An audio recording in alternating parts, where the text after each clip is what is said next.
नमस्कार दोस्तों, स्वागत है आपका आपके अपने चैनल निवेश क्रम में, जिसमें हम वन डे वन आइडिया के तहत रोजाना एक कंपनी आपके साथ डिस्कस कर रहे हैं। अभी तक हम बहुत शानदार शानदार कंपनियां डिस्कस कर चुके हैं, जो आप मेरी प्लेलिस्ट में जाकर देख सकते हैं। आपका बहुत सहयोग हमें मिल रहा है, इसके लिए बहुत बहुत आभार।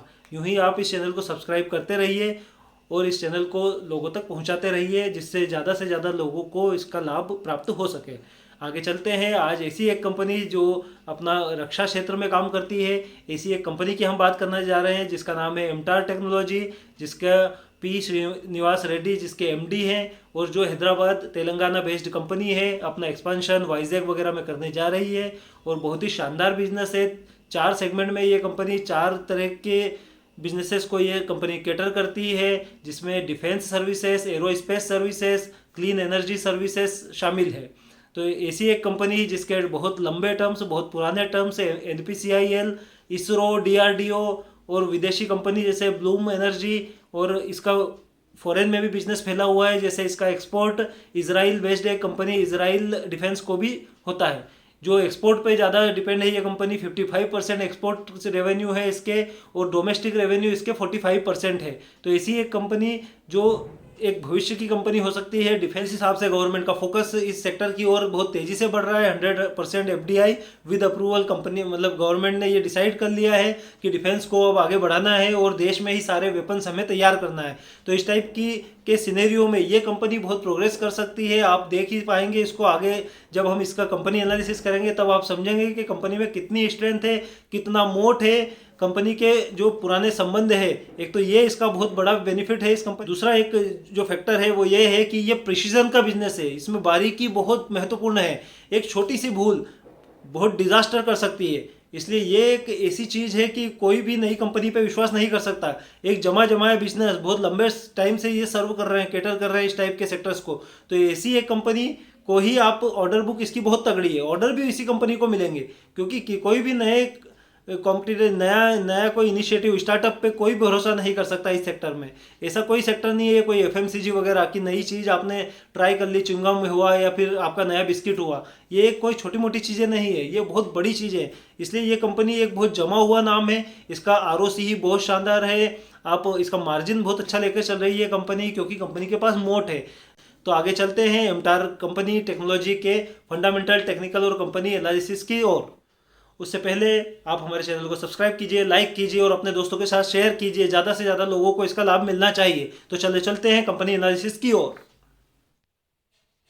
यहाँ पर आ गए हम प्रोडक्ट एनालिसिस के लिए।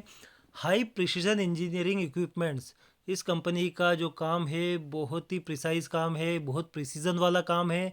कोई गलती की संभावना यहाँ पर नहीं है, क्योंकि बहुत महंगे प्रोजेक्ट इसरो, DRDO वगैरह के रहते हैं। इनके कार्य करने का जो प्रोसीजर है, प्रिसीजन मशीनिंग फर्स्ट है, फिर असेंबलिंग होती है, टेस्टिंग, क्वालिटी कंट्रोल, फैब्रिकेशन।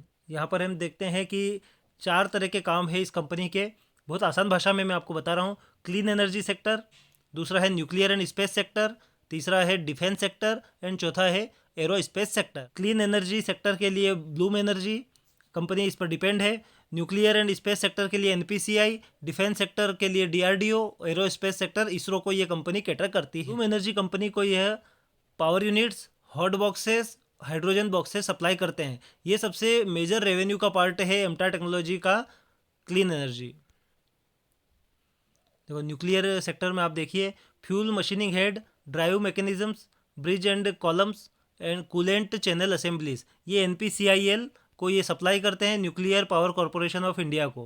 तो इससे बहुत लंबा इनका रिलेशन है, लगभग 9 सालों का, लगभग 16 सालों। DRDO के केस में अग्नि मिसाइल के जो प्रोग्राम में इनका पार्टिसिपेशन बहुत महत्वपूर्ण रहा है।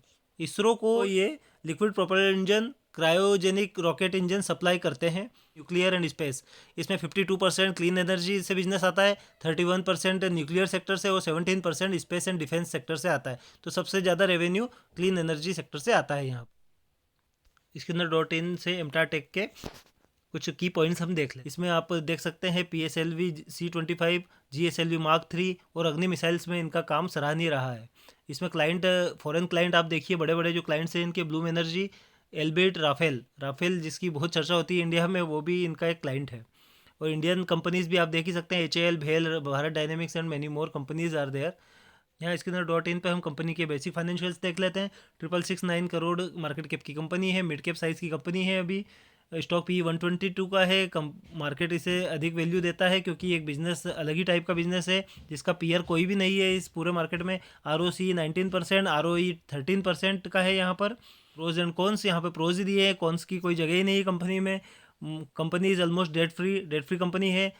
203% CAGR का रिटर्न दे रही है 5 ईयर्स से एंड 34.79% का डिविडेंड दे रही है कंपनी। क्वार्टरली रिजल्ट यहाँ पर कंपनी के देख लेते हैं। सेल्स आप देख ही सकते हैं यहाँ पर सितंबर 21 और सितंबर 20 अच्छा खासा डिफरेंस आ रहा है। जून 21, जून 20 आप YOY में एक अच्छा खासा डिफरेंस आ रहा है यहाँ पर सेल्स में। ऑपरेटिंग प्रॉफिट में भी यही डिफरेंस आपको यहाँ पर शो हो रहा है। उसके बाद हम देख लेते हैं नेट प्रॉफिट में भी इजाफा हो रहा है कंपनी के। प्रॉफिट एंड लॉस स्टेटमेंट देखते हैं, ईयर ऑन ईयर हम देख सकते हैं सेल्स में लगातार वृद्धि हो रही है। यहाँ पे ऑपरेटिंग प्रॉफिट तेज़ी से ग्रो कर रहा है। 54 करोड़ 19 में, 20 में 58 करोड़, 21 में 83 एंड नाउ 92 करोड़। तो ऑपरेटिंग प्रॉफिट मार्जिन भी यहाँ 34% का OPM जनरेट कर रही है कंपनी। इसके बाद देख लेते हैं इंटरेस्ट, बहुत ही कम इंटरेस्ट पे कर रही है, मतलब ऑलमोस्ट लोन फ्री है कंपनी, डेट फ्री है कंपनी। नेट प्रॉफिट आप देख सकते हैं 55 करोड़ का प्रॉफिट यहाँ पे जनरेट का एस्टिमेशन है। यहाँ पे बैलेंस शीट देख लेते हैं कंपनी की। Balance sheet share capital constant चल रहा है। इसके बाद बोरोइंग आप देख सकते हैं 55 करोड़, रिजर्व है 464 करोड़, पूरी तरह डेट फ्री है कंपनी। शोज देख लेते हैं कंपनी के। Debtor days 114, inventory days 467 days and days payable 158 days. थोड़ा सा यहाँ एक इशू आता है कंपनी में कि पेमेंट इनके लेट आते हैं और एक रॉ मटेरियल सप्लायर को भी ये पेमेंट थोड़ा लेट करते हैं क्योंकि इनमें ज़्यादातर कंपनियां सरकारी कंपनियों से इनका जुड़ाव है। शेयर होल्डिंग पैटर्न यहाँ पे 50% से ऊपर शेयर प्रोमोटर्स के पास है। FII 2%, DII 23% and public 23%। Each and everything is okay about the fundamentals. Now we have to go on technicals. Technical page पर हम मनी कंट्रोल के पेज पर आ चुके हैं। आप देख रहे हैं यहाँ पर कि लगातार अप ट्रेंड में चल रही है कंपनी। मार्च 2021 में लिस्टेड हुई थी कंपनी, उसके बाद से लगातार अप ट्रेंड में है कंपनी। मार्केट इसको अच्छा वैल्यूएशन दे रहा है, खासकर इसके बिजनेस की वजह से। यहाँ पर हम अप ट्रेंड को ही अच्छा टेक्निकल मान सकते हैं क्योंकि एक शानदार कंपनी है। तो देखा दोस्तों, आपने एक ऐसी कंपनी की हमने बात की, सारी अच्छी बातें हम कर चुके हैं। कुछ ऐसे नेगेटिव पॉइंट भी यहाँ पर हमें मिले हैं जिनके बारे में हम बात करना नहीं भूलेंगे। सबसे पहले डेटर डेज और ऑपरेटिंग डेज कंपनी के कुछ ज़्यादा हैं क्योंकि सरकारी तंत्र में पेमेंट लेट होता है, आप जानते ही हैं। एक फैक्टर ये हो गया। दूसरा ये है कि कॉन्सेंट्रेटेड बिजनेस है, कुछ कंपनियों पे डिपेंडेंसी है, लेकिन एक जमा जमाया बिजनेस है, पुराने टर्म से है, नए लोगों पे विश्वास नहीं किया जा सकता है। इसलिए आगे भी उम्मीद की जाती है कि बिजनेस ऐसे ही रन होता रहेगा, इसी टाइप से प्रोग्रेस होती रहेगी। एम्टाटेक का PE रेशो कुछ ज़्यादा है, लेकिन कंपनी का PE मार्केट में इसकी डिमांड ज़्यादा है, मतलब मार्केट इसको अच्छे से वैल्यू कर रहा है, इसलिए इसका PE ज़्यादा है। तो सारे एनालिसिस आप कीजिएगा, आपके हिसाब से स्टडी कीजिएगा, सलाहकार से राय लीजिएगा। हमारी कोई रिकमेंडेशन नहीं है इस बारे में, हम सिर्फ अपनी स्टडीज़ आपके साथ शेयर करते हैं। तो चलो चलते हैं अब आगे की ओर, और आप हमारे चैनल को सब्सक्राइब कीजिए, लाइक कीजिए। अगले वीडियो में मिलते हैं। धन्यवाद।